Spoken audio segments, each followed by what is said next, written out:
नहमदुहु व नुसल्ली व नुसल्लिमु अला रसूलिहिल करीम अम्मा बाद फ़अऊज़ु बिल्लाहि मिनश शैतानिर रजीम बिस्मिल्लाहिर रहमानिर रहीम।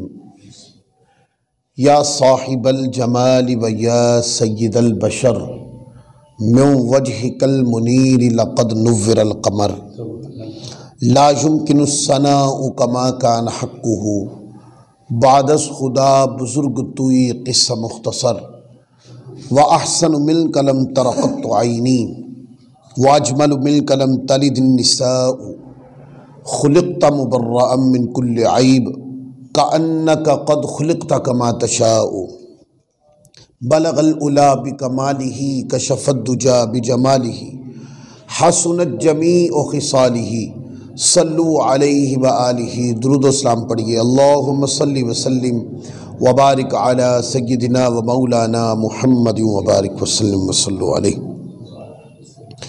अल्लाह रब्बुल इज़्ज़त का शुक्र है जिसकी तौफ़ीक ने आज जुमा में इस बाबरकत दिन में हमें मस्जिद में आने, दीन मतीन की बात सीखने समझने और इबादत गुजारी के लिए मौका अता फरमाया। इस पर हम अल्लाह रब्बुल इज़्ज़त का शुक्र अदा करते हैं और अल्लाह रब्बुल इज़्ज़त की बारगाह में ये दुआ करते हैं, मौला हमें इस तौफ़ीक पर साबित कदमी अता फरमा। मिराजुन नबी का सिलसिला ये तीसरा जुमे का ख़िताब मिराजुन नबी पे होगा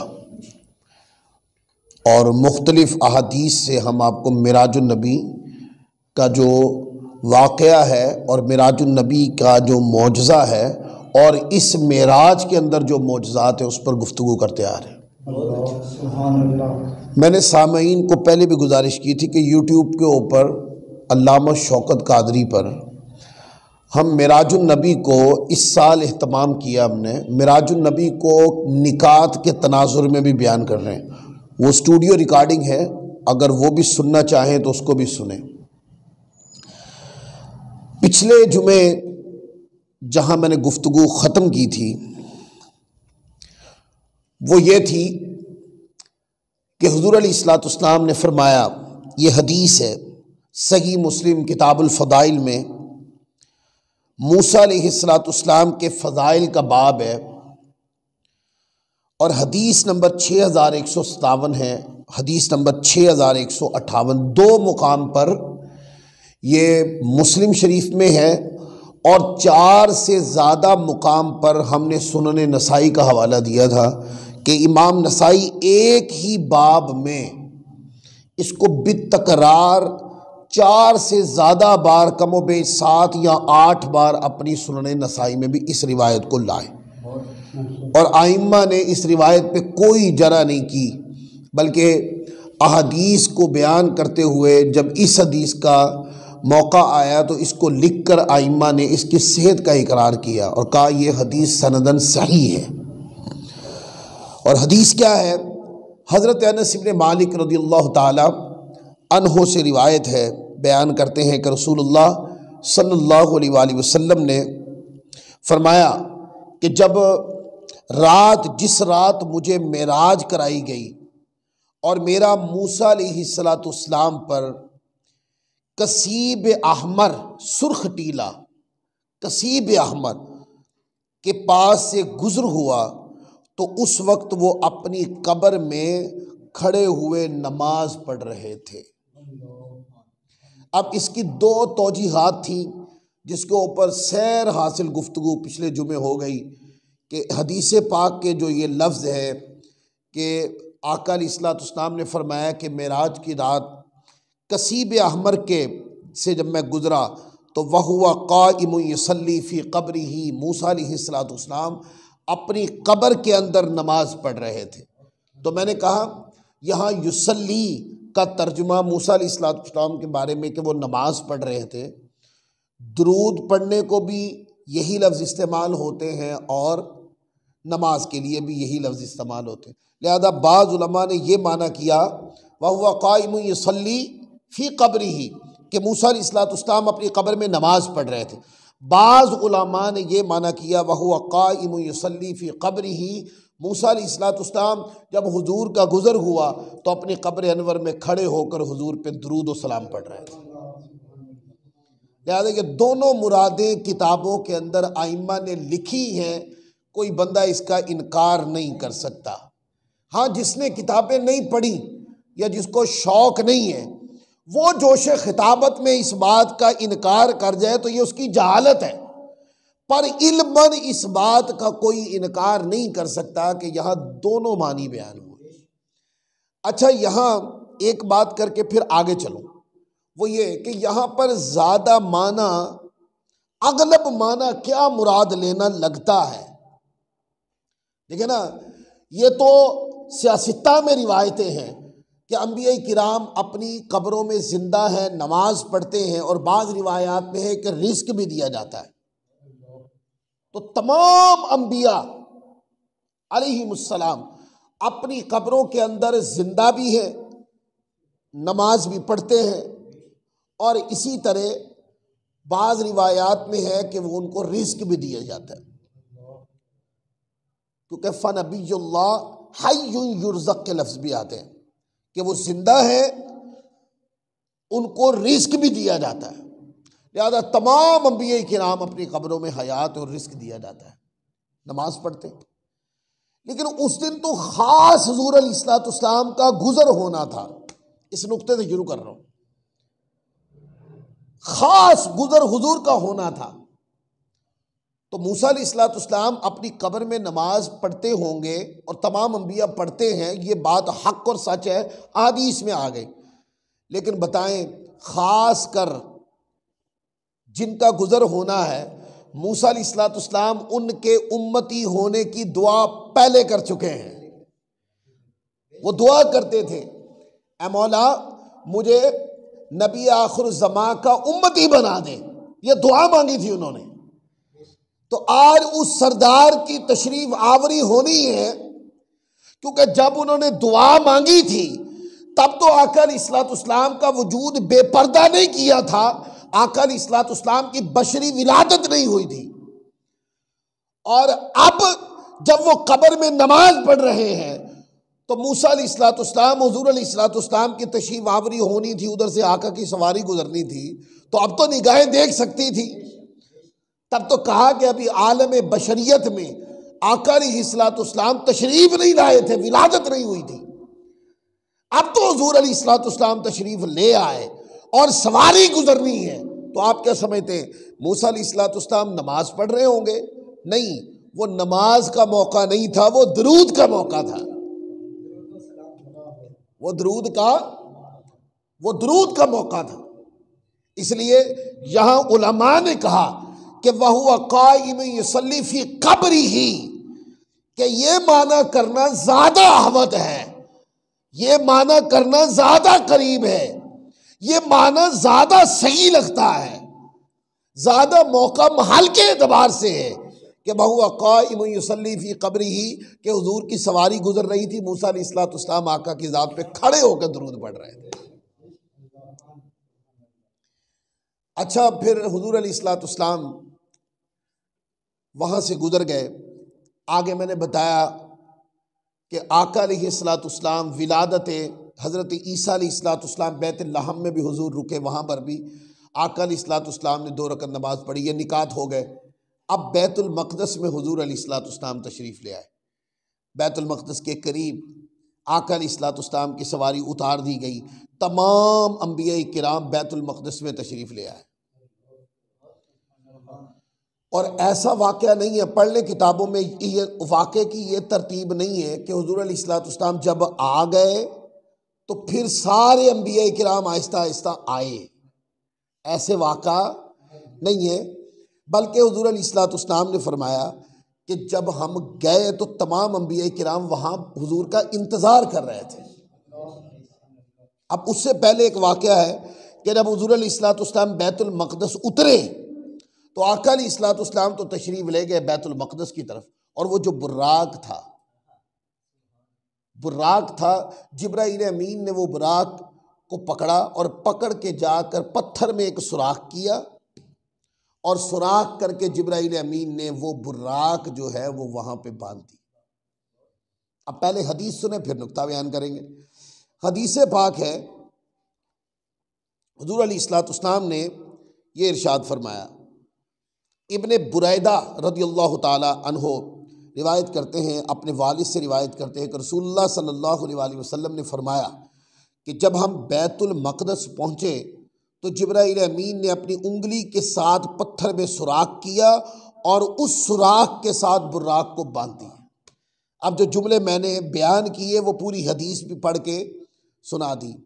इस रिवायत को अगर किसी ने पढ़ना हो तो सुनन तिरमिज़ी के अंदर, यानी ये सियासिता में भी है ये रिवायत, सुनन तिरमिज़ी उठाएं, किताब तफसीरुल कुरान, सूरत बनी इसराइल का जो बाब है वहाँ आए, हदीस नंबर 3132 उठा के पढ़े तो सुनन तिरमिज़ी सियासिता में भी ये रिवायत मौजूद है।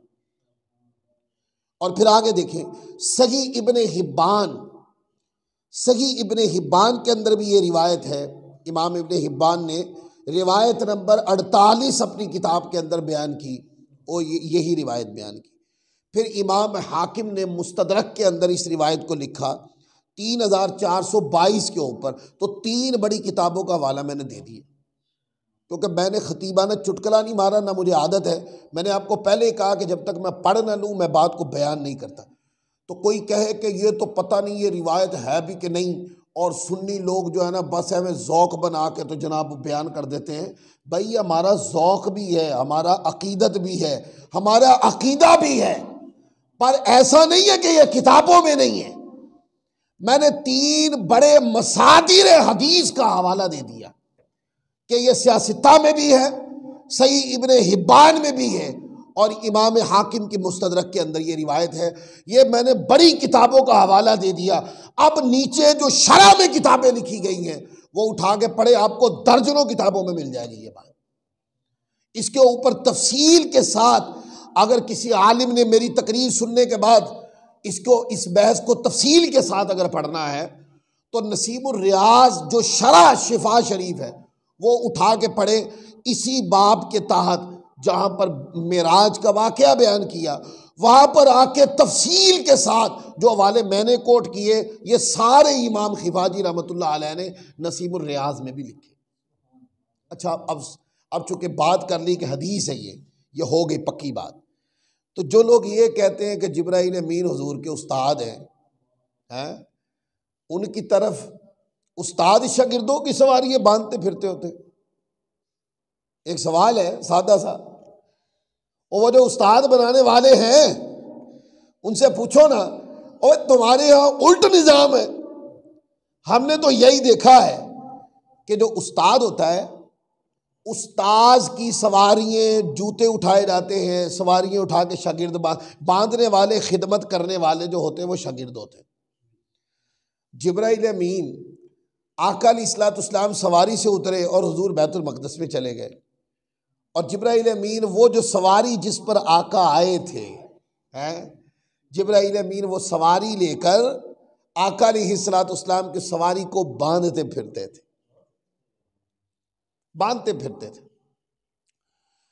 अच्छा, बाद लोगों ने कहा कि उस सवारी ने भाग जाना था जो उसको बांध रहे थे। ये बेजा किस्म के सवाल है। यानी जो बंदा फारिग बैठे तो उसकी अकल के अंदर इस तरह शैतानी वसवसे आते हैं। नहीं, वो भागना नहीं था उसने। इसका एक सादा जवाब दे देता हूं, वो भागना नहीं था उसके। फिर बदवाई क्यों? तो हम कहेंगे इसका एक जवाब तो ये ले लें, ताज़ा और सादा जवाब, ये वो बुराक नहीं बांधा। 1400 साल बाद इस बात पे एतराज़ करने वाले मुल्लाओं का मुंह बांध दिया है वहाँ, ये है इसका जवाब। और दूसरा, इससे एक चीज़ सिखाई है कि सवारी की हिफाजत करनी चाहिए। वो तो शौक से आया था और वो तो शर्फ महसूस करता था कि मैं इमामुल अंबिया की सवारी बनने लगा हूँ। उसको बांधा क्यों? इसलिए बांधा कि सुनने वालों को एक तो जिब्रील का खादिम होना साबित हो जाए, और दूसरा लोगों को ये सुन्नत भी मिल जाए, ये तरीका भी मिल जाए। सवारी जितनी भी फरमा बरदार हो उसको हिफाजती हिसार में रखते हैं। ठीक हो गया? तो आका अलैहिस्सलाम ने हुजूर अलैहिस्सलाम बैतुल मक़दस में तशरीफ़ ले गए। अब बैतुल मक़दस के अंदर पूरा वाक़या है, अंबिया किराम के जो खिताबात हैं वो अगले जुमे में आने हैं, वो पढ़ के सुनाऊंगा अरबी इबारत के साथ। लेकिन यहाँ एक नुक्ता बयान कर दूँ कि आका अलैहिस्सलाम जब बैतुल मक़दस में गए तो तमाम अंबिया किराम वहाँ तशरीफ़ फरमा थे।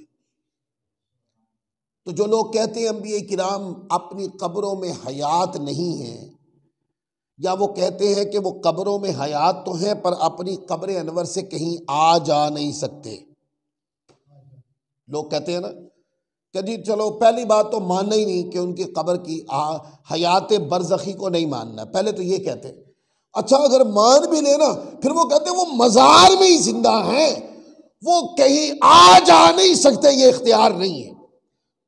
जब पूछा जाता है कि वो कहीं आ जा नहीं सकते, इस पर आपके पास कोई दलील है? कहीं पढ़ा है आपने? कहीं हदीस में आया है? आपने पढ़ा हो? नहीं पढ़ा भी नहीं है, पर हमारा एतराज़ भी है। तो मैं अपने दोस्तों को ये बताना चाहूँगा कि जो लोग जब भी कोई बंदा सवाल पूछे तो एक दो चीज़ें पहले नोट कर लिया करें कि आप जो सवाल कर रहे हैं आपके सवाल की कोई इल्मी हैसियत भी है, आपने कहीं ये पढ़ा है, मतलब आप जो इतराज़ कर रहे हैं तो जाहिर है इसके मुखालिफ दलील रखते हैं ना आप, जब भी तो इस पर इतराज़ कर रहे हैं। अच्छा जो मुखालिफ दलील आप रखते हैं वो कहाँ है किताब में? जैसे जो लोग ये कहते हैं कि अंबिया किराम आ जा नहीं सकते, कब्रों में जिंदा है पर कहीं आ जा नहीं सकते, तो उसने भी आ जा नहीं सकते ये सवाल तो पूछा जाएगा ना, आपने कहीं पढ़ा? कहीं आपको आपकी नज़र से गुजरा है? या किसी गरम गरम मुल्ला की गरम तकरीर सुनी और आकर यहाँ पर आप वाहियातियाँ मारना शुरू कर दी आपने? ये दो चार पहले इन्वेस्टिगेशन करनी चाहिए। और अगर उसने कहीं पढ़ा ही नहीं है, उसको इल्म ही नहीं है, तो आप उन्हें कहें कि आपके हर सवाल का ठेका उठा रखा हम जवाब दें। आपके दिमाग में कोई भी फतूर उतरता है आप हमसे सवाल पूछने आ जाते हैं। जो सवाल पूछना है ना उसके मुखालिफ जो नजरिया है आपका, उसके ऊपर आपके पास दलील होनी चाहिए, और अगर नहीं है तो हमने ठेका नहीं उठा रखा आपके सवालों का जवाब देने का। अच्छा अब हमसे कोई पूछे कि अंबिया कब्रों में जिंदा है कि नहीं, जैसे मैंने सियासता की बकिया हदीसें पढ़ दी और आपको मैंने कहा कि अंबिया किराम अपनी कब्रों में जिंदा हैं और नमाज पढ़ते हैं और रिस्क दिया जाता है, ये सारी हदीसों को मिला लें तो वो हयात भी है, कब्रों में नमाज भी पढ़ते हैं और रिस्क भी दिया जाता है। यहां तक हदीस है आका अलैहिस्सलाम ने फरमाया कि मेरी हयात भी तुम्हारे लिए बेहतर है, मेरी वफात भी तुम्हारे लिए बेहतर है। हयात बेहतर क्यों है? इसका मफहूम है हदीस का, इसलिए कि तुम मुझसे हदीस सुनते हो, दीन सुनते हो, अल्लाह की बातें सुनते हो, दीन मतीन की बातें सुनते हो, और हजारों पहलू हैं इस पर, इसलिए बेहतर है। हुजूर की जिंदगी तय्यबा का ज़ाहरी पहलू करोड़ों हजारों अनवार से के एतबार से बेहतर है, हम गिन भी नहीं सकते। फरमाया कि मेरी हयात तुम्हारे लिए बेहतर है, और साथ फरमा दिया कि मेरी वफात भी तुम्हारे लिए बेहतर। मेरी वफात तुम्हारे लिए बेहतर क्यों? फरमाया कि तुम्हारे आमाल मुझ पर पेश होंगे और तुम्हारे अच्छे आमाल को देखकर आका अलैहिस्सलाम फरमाते मैं तबस्सुम फरमाऊंगा। अब नमाजें पढ़ने वाले, रोज़े रखने वाले, जिक्र करने वाले, दरूद पढ़ने वाले हैं, इंसानों को तकलीफ़ न देने वाले, अच्छे अखलाक के फूल लबों पे सजा के रखने वाले, वो सारे इस पे गौर कर लें।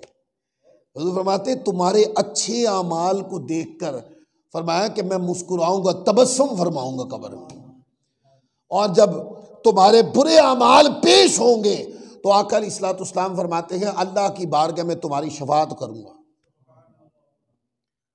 अब हम जो अमाल करते हैं ये आका अलैहिस्सलाम पे पेश होते हैं, और अच्छे बुरे का भी हुजूर को पता है, और अच्छे के लिए आका अलैहिस्सलाम का तबस्सुम है और बुरे के लिए हुजूर अलैहिस्सलाम की दुआ शिफात है। इसका मतलब ये है कि कब्र में हुजूर की रजा भी जिंदा है, आका की दुआ भी जिंदा है, इसलिए कि मुस्तफ़ा कब्र में जिंदा है सल्लल्लाहु अलैहि वसल्लम। बात खत्म। तो जो लोग ये कहते हैं कि कब्रों में हयात नहीं है, इस पर हदीस है, मैंने पढ़ दी 2-3 हदीस। अच्छा जी, मान गए जी, हयात तो है, पर ये जो तुम कहते हैं कि वो आ जा सकते हैं, ये तो कहीं नहीं लिखा हुआ। आपने कहे कि ये कहीं नहीं लिखा हुआ, इस पर आपके पास कोई दलील नहीं है। हमारे पास है। हमारे पास दलील क्या है? बड़ी दर्जनों दलीलें हैं, पर एक मौका महल के एतबार से दलील है। वो क्या है? जितनी भी अहादीसे मेराज हैं उठा के पढ़ लें, उसके अंदर जहां बैतुल मक़दस में मुस्तफ़ा की तशरीफ़ आवरी का जिक्र है, वहां पर यह भी जिक्र है कि सारे अंबिया किराम बैतुल मक़दस में मौजूद थे। क्या सबकी कब्रें बैतुल मक़दस के अंदर थी? बोलिए, नहीं। मूसा अलैहिस्सलाम की कब्र अनवर अभी तो कसीब अहमर के पास, सुर्ख टीले के पास थी, वो वहां से बैतुल मक़दस आए। इसका मतलब यह है कि मूसा अलैहिस्सलाम अपनी कब्र अनवर में भी थे और हुजूर के पहुंचने से पहले बैतुल मक़दस आ गए थे। तो दलील साबित हो गई मुस्लिम शरीफ की हदीस से कि अंबिया किराम अपनी बरज़खी हयात में वो जिंदा भी हैं और चाहे अपनी रजा से वो आ जा भी सकते हैं। अब एक बात करूं, अगर कोई बंदा, जब मैंने साबित कर दिया कि वो आ जा भी सकते हैं रूहानी तौर पर, ये जुमला ज़हन में रख लें, वो रूहानी तौर पर आ जा भी सकते हैं, वरना यह भी हमारा नजरिया है कि रूहानी तौर पे उनकी निगाह में है सब कुछ, ये भी नजरिया है। रूहानी तौर पर सब कुछ उनकी निगाह में है। किसने दिया? रब ने दिया। ये शान किसने दी? रब ने दी। लिहाजा रूहानी आंख से देखें तो यह हाजिर व नाजिर का अकीदा है, और अगर अपनी रजा से आए जाए रूहानी तौर पर तो यह हयातुन नबी का अकीदा है। तो अगर कोई बंदा कहे कि महबूब की महफिल को महबूब सजाते हैं, या कहें कि महफिल में हुजूर आते हैं, तो लोग कहते हैं लो वो आका अलैहिस्सलाम तो अपनी कब्र में है। ठीक है, इसके 2 माना है, जवाब दे देता हूं। जब हयात नबी पे गुफ्तगू करूंगा तो फिर सारे जवाब लाऊंगा इस पर। अभी ज़िमरन गुफ्तगू आई तो 2 बातें करता हूं।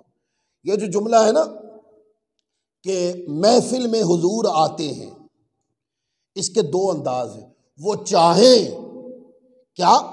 वो चाहे तो रूहानी तौर पे तशरीफ ले आए, उनके ऊपर कोई रोक टोक नहीं है। अगर वो रूहानी तौर पर बैतुल मक़दस जा सकते हैं तो अल्लाह के किसी भी घर में आ सकते हैं, अल्लाह के बंदे के किसी के घर में भी आ सकते हैं, है ना। मेरे घर में भी हो जाए चरागा या रसूल। इसके ऊपर वाबी मुल्ला पता क्या कहते हैं? वो कहते हैं बोलते रहो, होना कुछ नहीं है। जितनी लंबी जुबान उतनी बदतमीजी भी आम। बात यह है कि जिसने जिस दर्द से कहा है ना, उसके दर्द के ऊपर गौर करके देखें। सुना है हर आशिक के घर आप तशरीफ लाते, मेरे घर में भी हो जाए चरागा या रसूल। इसका एक माना है उम्मीद ही कर रहे हैं ना, वो आका सुनाएंगे जो आपको याद करते हैं, आप उनके घर तशरीफ लाते हैं। इमाम बोसीरी फालिज की वजह से लेटे हुए हों, पूरा धड़ उनका खत्म हो गया और फालिज की वजह से वो लेटे हुए थे, आप ख्वाब में आए और हुजूर हाथ फेरा और उनका सारा फालिज ही दूर कर दिया। अब वो ख्वाब क्या देख रहे हैं? इमाम बोसीरी ख्वाब ये देख रहे हैं कि ख्वाब में हुजूर मेरे घर तशरीफ लाए हैं और अपना दस्ते शिफा हुजूर अलैहिस्सलाम ने मेरे बदन पे फेर दिया और मैंने ख्वाब में देखा कि मेरा फालिज ही सही हो गया है। वो कहते हैं जब मैं बेदार हुआ तो मुझे फालिज था ही नहीं। सुना है हर आशिक के घर आप तशरीफ लाते हैं, मेरे घर में भी हो जाए चरागा या रसूल। वो रूहानी तौर पर आए या रूहानी तौर पर निगाह करी, उन्होंने कर दी, फालिज को ठीक कर दिया।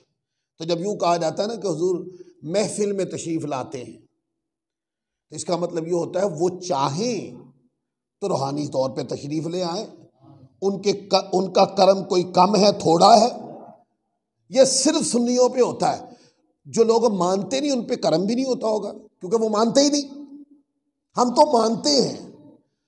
आका चाहे अपनी रजा से किसी महफिल के अंदर कर्म फरमाने आ जाएं तो ये बंदों पे उनका कर्म है, वगरना ये कि महफिल में हुजूर आते हैं, हर महफिल में, क्योंकि हर महफिल हुजूर की निगाह में है, तो हर महफिल में हुजूर है। अच्छा, हमारे ऊपर इतराज करने वाले मन घड़त बना के पूरी कहानी को उल्टा करके लोगों में इतराजात घुसेड़ने के लिए कहते, लो अगर हुजूर यहाँ हैं, अगर महफिल में आ गए तो मज़ार में नहीं है, अगर मज़ार में है तो फिर महफिल में नहीं है, तो जो एक जगह हो दूसरी जगह ना हो, वो हाजिर और नाजिर कैसे हो सकता है? मैंने कहा आपने कभी हाजिर और नाजिर का माना हमारी किताब उठा के पढ़ा ही नहीं। हमारे नज़दीक हाजिर और नाजिर का माना ये है कि देखिए सूरज कहाँ है, मैं सिखाता हूँ अब आपको। सूरज कहाँ है? आसमानों पर। सूरज की रोशनी कहाँ है? अब कोई कहे कि दुनिया में धूप निकली हुई है बाहर, ये सूरज की रोशनी है? सूरज तो नहीं है यहाँ पर सूरज की रोशनी है। इसका माना यह है कि सूरज का ताल्लुक जमीन के साथ किसी ना किसी तरीके से है।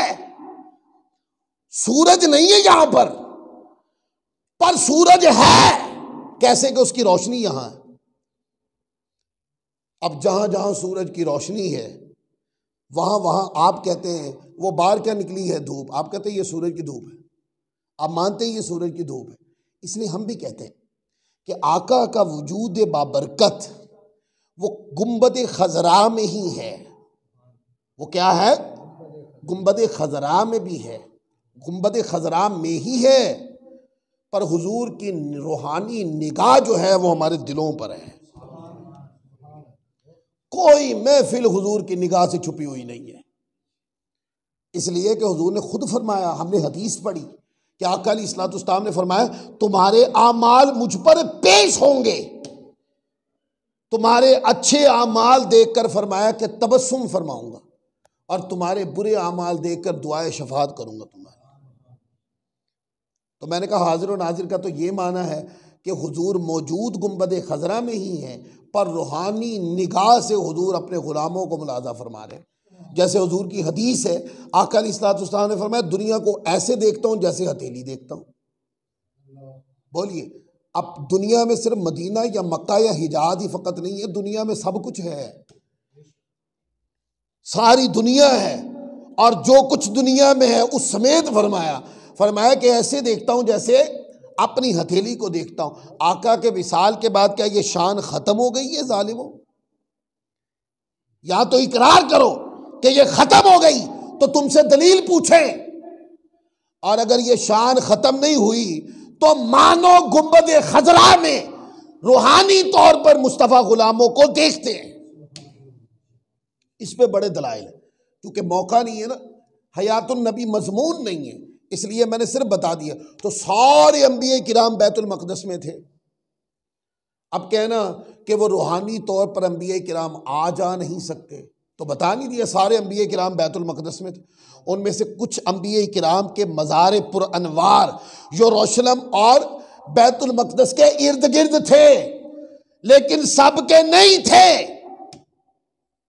आप तमाम अंबिया किराम की हिस्ट्री उठा के पढ़ लें, अगर बहुत से अंबिया किराम के मज़ारात बैतुल मक़दस के इर्द गिर्द थे तो बहुत सारे अंबिया किराम के मज़ार वहां नहीं थे। हज़रत इब्राहीम अलैहिस्सलाम का मज़ार कहाँ था? आदम अलैहिस्सलाम का मज़ार कहाँ है? इस तरह पूछते चले जाए। यूसुफ अलैहिस्सलाम का मज़ार पुरअनवार कहाँ है?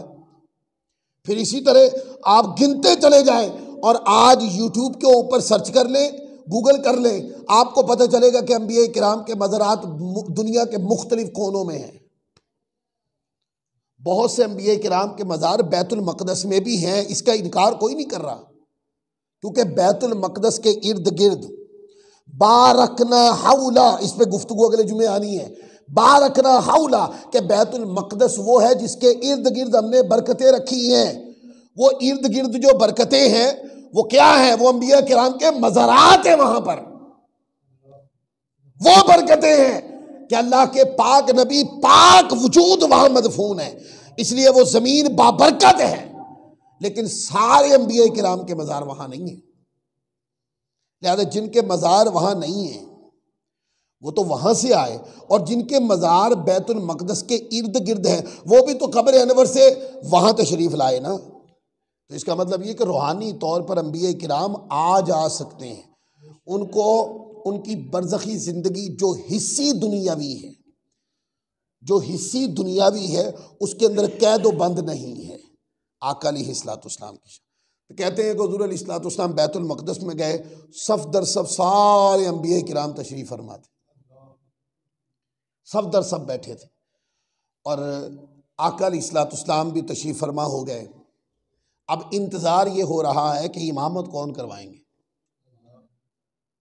अब बाद लो यहाँ एक बहस आई है कि ये फ़र्ज़ नमाज थी या ये नफिल नमाज थी। भाई नमाज तो थी ना, फ़र्ज़ और नफिल नमाज, इसकी बहस से हम बाहर आ जाते हैं। नमाज तो थी ना, जमात तो करवानी थी ना। तो जिब्राइल अमीन ने हुज़ूर अलैहिस्सलाम का दस्ते अक़दस पकड़ा और हुज़ूर को मुसल्ले पे बिठा दिया। अर्ज़ की हुज़ूर ये सारे अंबिया हैं और आप इमामुल अंबिया हैं।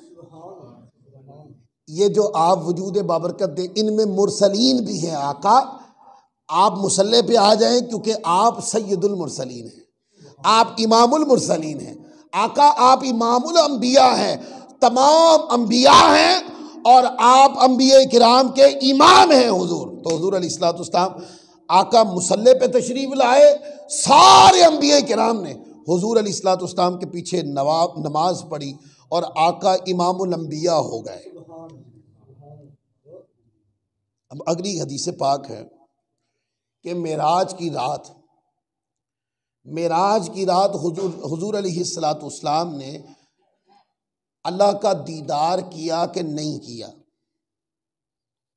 इसके ऊपर हदीस पढ़ी जाती हैं, और जो इतराज़ करने वाली हदीस है वो अगले जुमे यहाँ डेस्क पे रख के पढ़ूंगा और साथ बताऊंगा कि ये हदीस है क्या, इसका माना क्या है, और यार लोग इसको थोपते कैसे हैं, क्योंकि मानते नहीं है ना। हम तो मानते हैं कि हुजूर अलैहिस्सलाम ने मेराज की रात अल्लाह को देखा। अच्छा कैसे देखा? ये जो दीदार था ये बिला कैफ था। जैसे हम किसी को देखते हैं तो आप देखते हैं कि जब आप किसी को देखते हैं तो उसका पूरा वजूद आंख के अंदर बंद हो जाता है? इसको कहते हैं इदराक हो जाना। क्या हो जाना? इदराक, क्योंकि इसमें इहाता लाजिम आता है, किसी चीज़ को मुहीत कर लेना। पंखा है, मैंने देखा ये पंखे की पूरी शेप मेरी आंखों में बंद हो गई है। मैंने सूफी शबीर साहब को देखा तो मेरी आंखों के अंदर इनका पूरा वजूद बंद हो गया है। फिर इसी तरह आप इसका प्रैक्टिकल करके देखें तो आपको महसूस होगा कि आप किसी चीज़ को देखते, ये अलमारी है, मैंने इसको देखा, मेरी आंखों ने इसकी पूरी शेप को अपने अंदर समो दिया। ये है इदराक। इदराक के बगैर भी दीदार मुमकिन है। लोग कहते हैं अगर दीदार माने तो इदराक लाजिम आएगा, लिहाजा अगर इदराक लाजिम आता है तो अल्लाह की ज़ात का महदूद होना लाजिम आएगा। तो वो कहते हैं दीदार मुमकिन नहीं है। मैं बताता हूं मुमकिन है, इस वजह से कि देखो ना, आपने अपना मुकद्दमा साबित करने के लिए एक तरफ को छेड़ा, दूसरी तरफ को रद्द कर दिया। माना कि देखने में इहाता लाजिम आता है, देखने में चीज आंख के दायरे में बंद हो जाती है, माना कि ऐसा भी होता है, और देखने से बाज़ मर्तबा बंदा दीदार भी करता है पर इहाता नहीं होता।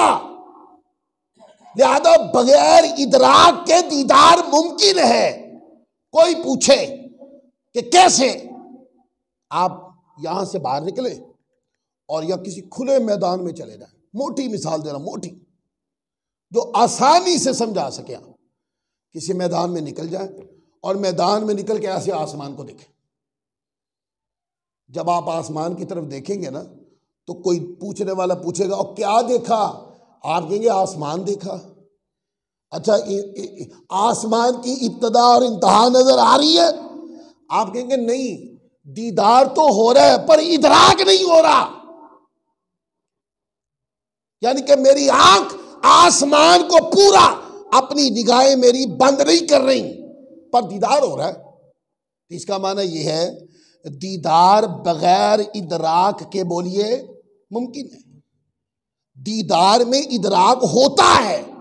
आमद नास में आप कोई चीज देखें, महदूद चीज को देखें जो ज़ाहरी महदूद हो, आप देखें तो दीदार में इदराक होता है। पर भाई दीदार में इदराक नहीं भी होता। आसमान को देखें तो आसमान का दीदार होता है पर आसमान आंख में बंद नहीं होता। लिहाजा जो लोग ये कहें कि दीदार मानो तो इदराक लाजिम आएगा, इदराक होगा तो अल्लाह की जात महदूद होगी, तो जायज नहीं, कुफ्र या शिर्क या पता नहीं क्या बीन बजा दी। इल्म की धज्जियां उड़ा के रख दी खुदा की कसम। ना पढ़ना है, ना समझना है, ना किताबें उठानी है, ना पढ़ना है, बस मिंबर पे आके जोर लगाते रहना। आप लुगत की किताबें उठा के देख लें और वो आयत पढ़ते रहना, ला तुदरिकुहुल अबसार व हुवा युदरिकुल अबसार। कोई आंख अल्लाह का इहाता नहीं कर सकती पर अल्लाह सबका मुहात है। हमने कब कहा कि जो दीदार आका ने किया वो दीदार ऐसा था जिसमें हुजूर अलैहिस्सलाम ने अल्लाह तबारक व तआला की ज़ात को आंखों से महदूद कर दिया। ये तो मानते ही नहीं हम दीदार। ऐसा दीदार जो माने, ये जुमला मेरा रिकॉर्ड हो रहा है, जो कहे ऐसा दीदार कि जिसके अंदर इहाता लाजिम आए। कोई कहे इस तरह मेराज की रात आका ने दीदार किया तो यह जुमला कुफरिया होगा, पर ऐसा कोई नहीं मानता। बदगुमानी है, गलत फहमी है आपको। ऐसा किसी किताब में नहीं लिखा, कभी किसी सुन्नी आलिम ने ऐसा बयान नहीं किया। ये कभी इस जमीन को ऊपर, इस खित्ता जमीन पर कभी किसी आलिम, सुन्नी आलिम ने यह नजरिया बयान ही नहीं किया। हाँ, यहां पर एक टेक्निकल काम हुआ है कि यह मजहब बना के सुन्नियों की तरफ घुसेड़ दिया है बस, और वो काम आप जैसे इंजीनियर लोगों ने किया। जबरदस्ती बनाना मजहब और किसी किताब का हवाला नहीं देना, जबरदस्ती मजहब बना के थोप देना सुन्नियों के ऊपर, और फिर बाद में किसी सुन्नी आलिम के पास बैठना नहीं है, किसी से इस्लाह करवाने के लिए बैठना नहीं, क्योंकि झूठ तो बोल चुके हैं, झूठ तो लिख चुके हैं, गले फाड़ फाड़ कर तकरीरों में अपने लोगों को बताया तो झूठ है। जब आप किसी साहिब इल्म के पास बैठेंगे तो साहिब इल्म तो आपको कहेगा कि जो आप मुंह से बोल रहे हैं ये पकड़ो, दिखाओ, ये किताबें आपके सामने हैं, दिखाओ। तो झूठ कोई कहां से क्या दिखाएगा। तो हम जो दीदार मानते, बिल्कुल इसको अच्छे तरीके से ज़हन में बिठा लें कि आका अलैहिस्सलाम ने अल्लाह का दीदार किया, ये बात हक है। इसके ऊपर एक हदीस पढ़ूंगा और फिर बात को ख़त्म करूंगा। अगले जुमे वहीं से शुरू करूंगा, फिर अगली बहस इंशाल्लाह शुरू करेंगे। हुजूर ने दीदार किया रब का, मेराज की मकसदियत ये थी। अगर ये कहा जाए कि मेराज के अंदर हुजूर अलैहिस्सलाम ने अल्लाह रब्बुल इज़्ज़त का दीदार नहीं किया तो ये आका अलैहिस्सलाम की शान नहीं है। क्योंकि यहां पर लोग कहते हैं कि मेराज की रात जिब्रील को देखा हुजूर अलैहिस्सलाम ने, ये मुस्तफ़ा की मेराज है। ये इल्मी बलंडर है, ये गलत फहमी है, ये इल्मी चोरी है। इसलिए कि जिब्राइल अमीन का दीदार जो है ये मेराज है, तो जिब्राइल अमीन तो हुजूर के कदमों को अपनी जुबान लगा के जगा रहा था। आका अलैहिस्सलाम को मेराज के लिए बुलाने ही तो जिब्राइल तो आया था अलैहिस्सलाम। जिब्राइल ही तो था कि जो दरवाजा नहीं खटखटाता था कि अदब में फर्क ना पड़ जाए। वो जिब्राइल अमीन ही था जिसने 600 परों के साथ अपने आप को लपेट के सुराख में दाखिल किया और आकर हुजूर के कदमैन की तरफ खड़ा हो गया और अपनी जुबान खोल के हुजूर के कदमैन को लगा दी। और जिब्राइल अमीन ही था जो जन्नत से मुस्तफ़ा की सवारी लेके आए और आका अलैहिस्सलाम को सवारी पे सवार किया। और जिब्राइल अमीन ही थे कि जब हुजूर सफर कर रहे थे तो जगह जगह बताते थे, हुजूर यहाँ रुक जाइए, आका यहाँ 2 नफिल पढ़े, इस जमीन को अपने नालैन से मामूर कर दें, हुजूर 2 रकअत नमाज पढ़ दें ताकि यहाँ पे नमाज पढ़ना आपकी सुन्नत भी हो जाए और आका ये जमीन आपके कदमों से बाबरकत भी हो जाए। ये बताते फिरते थे जिब्राइल अमीन। मदीना पे उतरवाने के लिए हुजूर की बारगाह में दरख्वास्त जिब्रील ने की थी। तूरे सीना आया तो वहां भी जिब्रील ने दरख्वास्त की, हुजूर नीचे तशरीफ लाए, यहां भी 2 रकअत नमाज पढ़ दें ताकि जो भी तूरे सीना पे आए वो सिर्फ निस्बत मूसा की वजह से ना आए, वो निस्बत मोहम्मदी की वजह से भी आए कि वो पहाड़ है जहां पर हुजूर के नालैन लगे थे, जहां मूसा अलैहिस्सलाम की बरकतें हैं, यहाँ बरकत मोहम्मदिया भी इसमें शामिल है।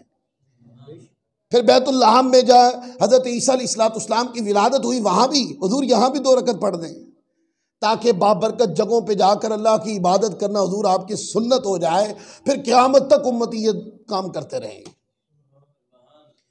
बैतुल मक़दस के अंदर ये मैंने हदीस पढ़ी है और हवाला दिया मैंने कहा जामे तिरमिज़ी के अंदर भी ये रिवायत है और हदीस नंबर है तिरमिज़ी शरीफ के अंदर हदीस नंबर 3132, सही इब्ने हिब्बान के अंदर हदीस नंबर 84 उठा लें 48, फिर इसी तरह मुस्तदरक इमाम हाकिम में 3422 नंबर हदीस कि जब बैतुल मक़दस में हुजूर गए तो जिब्राइल अमीन हुजूर की सवारी लेकर बांधते फिरते थे। वो कौन थे जो हुजूर के साथ सवारियाँ बांधते फिरते थे? जब हुजूर अलैहिस्सलाम आका बैतुल मक़दस में तशरीफ़ ले आए और हुजूर का दस्ते अक़दस पकड़ कर मुसल्ले पे बिठाने वाले खादिम कौन थे? बोलिए। और एक रिवायत के मुताबिक बैतुल मक़दस से जब आसमान की तरफ गए तो मुख्तलिफ रिवायतें कि आका अलैहिस्सलाम नूरी सीढ़ी की तरह के साथ गए या मोजज़ाती तौर पे गए आसमान दुनिया में, या एक रिवायत है कि जिब्रील के परों पे बैठ के मुस्तफ़ा गए। और यह रिवायत अगर मान ली जाए कि जिब्राइल अमीन के परों पे बैठकर हुजूर आसमान दुनिया में गए तो वो पर किसके थे? बोलिए। और सिदरतुल मुंतहा पे रुक कर जिब्राइल अमीन ने दरख्वास्त पेश की थी, फरमाया कि कोई तुम्हारा भी पैगाम है तो बता दो। तो दरख्वास्त हुजूर की बारगाह में करने वाले कौन थे? हुजूर को जन्नत की सैरें करवाने वाले कौन थे? हर आसमान पर अंबिया किराम से हुजूर की मुलाकात होती थी तो अंबिया किराम का तारुफ करवाने वाले कौन थे? बोलिए। ये सारे रास्ते में जिब्रील ही थे। और ज़ालिमों, जिब्रील का दीदार करना मुस्तफ़ा की मेराज नहीं हो सकता। अब इल्मी जुमला बताऊं, वो ये कि कभी भी जो अफजल होता है, अफजल मफजूल की ज़ियारत उसकी फजीलत नहीं बनती। जो मफजूल होता है वो अफजल को देखे तो ये मफजूल की फजीलत है, और जो अफजल है वो मफजूल को देखे तो ये उसकी फजीलत नहीं है। तो आका अफजल हैं। अफजल क्या है? तो जिब्राइल अमीन हुजूर से मफजूल हैं, तो जिब्रील को देखना मुस्तफ़ा की मेराज कैसे हो गई? और मुस्तफ़ा सल्लल्लाहु अलैहि वसल्लम की मेराज रब को देखना है, इसलिए कि कायनात में मुस्तफ़ा से ऊपर अगर कोई अफजल है तो वो सिर्फ रब ही है। इसलिए खुदा को देखना ये मुस्तफ़ा की मेराज है, जिब्रील को देखना मुस्तफ़ा की मेराज नहीं है। और एक रिवायत पढ़ दूँ सही बुखारी शरीफ से, जहाँ से मैंने अगले जुमे का मजमून शुरू करना है। मैं बुखारी शरीफ का इंतखाब इसलिए कर रहा हूँ कि बाद लोगों को ना बुखारी का बुखार भी होता है। सीधे सीधे लोगों को ये कहना कि भाई बुखारी में है, मुस्लिम में है तो मैं फिर मानूंगा, इसके अलावा, यानी इस बात का मतलब यह है कि इसके अलावा दीन कहीं से मिले तुम नहीं मानोगे। ओए अल्लाह के बंदो, बुखारी मुस्लिम के अंदर तकरार को हज़फ कर देना तो बामुश्किल 4000 कुछ हदीसें बचती हैं, या बहुत ज़्यादा लगा ले तो 6000 कुछ हदीसें बनती हैं। क्या हुजूर का सारा दीन 6000 कुछ हदीसों में आया? ये आने हदीसें आप, ये सोचने की बात है। और हमारे लोग कहते हैं यार लगता है जो बुखारी में ना हो वो तो दीन हो ही नहीं सकता। ये सोच मुल्हिदाना सोच है। दीन समझने सीखने वालों की सोच ये होती है कि दीन की बात हो कुरान में आ जाए या हदीस में आ जाए, और मसाइल इज्तिहादिया जो हैं वो क़ियास या इजमा से साबित हो जाए तो मैं उसको कबूल कर लेता। बात यह है कि दीन की कोई बात हो उसका हदीस में आना ज़रूरी है। दीन की कोई सुन्नत है, फ़र्ज़ है, वाजिब है, अहकाम है, अकायद है, हदीस में आना ज़रूरी है या कुरान में आना उसका ज़रूरी है। वो किसी भी किताब में हदीस आ जाए, सियासत्ता में आ जाए, बुखारी मुस्लिम में आ जाए, अच्छा है। और अगर बुखारी मुस्लिम में नहीं है, नसाई में आ गई तो ले लें, इसी तरीके से अबू दाऊद में आ गई तो ले लें, तिरमजी में आ गई तो ले लें, इब्ने माजा में आ गई तो ले लें। और सियासत्ता लिखी जाने से पहले भी हदीस की किताबें थी। मुसनद अहमद बिन हम्बल है, वो पहले लिखी गई। मुसन्नफ़ अब्दुल रज़्ज़ाक़ पहले लिखी गई। मुसन्नफ़ अबू बकर इब्न अबी शैबा वो बुखारी से पहले लिखी गई। मुसनद शाफ़ई पहले लिखी गई। मुअत्ता इमाम मालिक पहले लिखी गई। मुअत्ता इमाम मोहम्मद पहले लिखी गई। एक तहकीक के मुताबिक बुखारी लिखे जाने से पहले 100 हदीस की किताबें लिखी जा चुकी थी। तो बुखारी के पैमाने का माना क्या है? यानी कि उन्वान लगा के हदीस का लोगों को दीन से दूर करते हैं आप लोग, और कहते हैं नहीं बुखारी में होगा तो फिर मानेंगे। लो मैं बुखारी पढ़ने लगा हूं, तुम नहीं मानोगे। बुखारी पढ़ देते हैं, नहीं मानोगे तुम, मुझे पता है। तुम फिर इसके हीले बहाने, क्योंकि तुम्हारे नजरिए के खिलाफ आ गई ना हदीस। मेरा एक सिलसिला है करीब अपलोड होने वाला है, उसके अंदर मैं बताऊंगा कि ये रिवायत जो सुन्नियों का मजहब है ये बुखारी में है, ये मुस्लिम में भी है, पर नहीं मानेंगे। जो कहते बुखारी मुस्लिम को मानते वो नहीं मानेंगे। हदीस पाक है, ये हवाला दे रहा हूं। अगर इल्मी जुनून चढ़े ना तो किताब उठा के फिर पढ़ लें। यह सही बुखारी है, किताब तौहीद है, और हदीस नंबर है 7517। हजरत अनस इब्न मालिक रिवायत करते हैं, कहते हैं ना कि कुरान पाक के अंदर है कि हुजूर अलैहिस्सलाम जब आलम ला मकाम अल्लाह की कुर्बतों में गए तो अल्लाह अपनी शान के लायक हुजूर के करीब हुआ। सुम्मदना फतदल्ला फ़कान क़ाब क़ौसैन औ अदना। सुम्मदना अल्लाह करीब, फतदल्ला फिर और करीब हुआ। कान क़ाब क़ौसैन, इतना करीब हुआ कि 2 कौसैन का फासला रह गया। औ अदना, फिर उससे भी करीब हुआ। फिर कितना करीब हुआ ये खुदा जाने या उसका हबीब जाने। ठीक हो गया? ये कुरान है। वो कहते नहीं इससे मुराद जिब्रील है, ये हुजूर जिब्रील के करीब हुए। मैं क्या जिब्रील लिखे हुए थे? बुखारी में लिखा हुआ है जिब्रील, बुखारी में नाम नहीं है। अच्छा बुखारी में क्या है पढ़े। कहते हैं हजरत अनस इब्न मालिक रज़ियल्लाहु ताला अन्हु रिवायत करते हैं कि नबी करीम सल्लल्लाहु अलैहि वसल्लम ने फरमाया, बुखारी में है, फरमाया कि जो आयतें हैं ना, सुम्मदना फतदल्ला फ़कान क़ाब क़ौसैनी औ अदना, वो कहते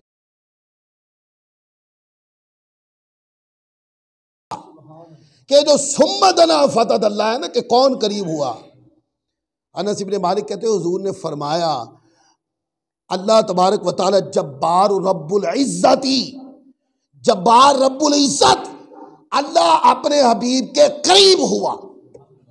बुखारी में यह है कि जिब्रील करीब नहीं हुआ, जिब्रील का नाम नहीं है, लेकिन यह है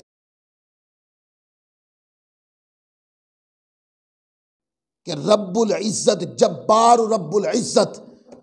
जब्बार रब्बुल इज़्ज़त कौन है? ये तो सादा लोगों को भी समझ आ रही है। तो बुखारी पढ़ने वाले, मैंने आपको कहा ना, सफ़ा पलट देते हैं। ऐसे पढ़ाते हैं अपने शागिर्दों को, जब पढ़ाते हैं ना, जहाँ पर अज़मत मुस्तफ़ा की बात आएगी वहाँ पर कहेंगे ये 2 सफ़े पलट दो, इतने गंडा आई हुई हैं। क्योंकि शान मुस्तफ़ा है ना, तो ज़ाहिर उसको तो कुछ सुननी ही पड़ेगा। चस्के लेके, मज़े लेकर, जुनून के साथ, वो तो कुछ सुननी पड़ेगा, क्योंकि अज़मत मुस्तफ़ा के ऊपर अकीदा तो उनका है। और हम क्या करते हैं, मतलब की बात हो और अगर मतलब की नहीं तो 2 सफ़े पलट दो। तो यहां लिखा है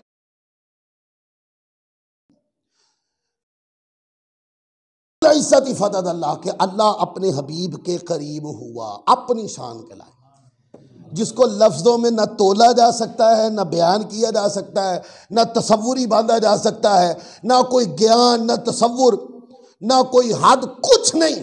वो अपनी शान के लायक करीब हुआ। कौन? अल्लाह के साथ करीब हुआ। लिहाजा हमारा मुकदमा बुखारी शरीफ से साबित हो गया। मज़ीद हमें किसी को मनवाने की ज़रूरत नहीं। कोई कहे कि मैं नहीं मानता तो ना माने, आप ना माने ही मर जाएं, हमें क्या लेना देना आपसे। अपने लोगों को समझाने के लिए इतना ही काफ़ी है कि मिराज की रात आका अलैहिस्सलाम ने रब का दीदार किया, ये बुखारी शरीफ ने बता दिया। इसी हदीस से अगला जुमा शुरू करेंगे। अल्लाह ताला हम सबको अमल की तौफीक अता फरमाए।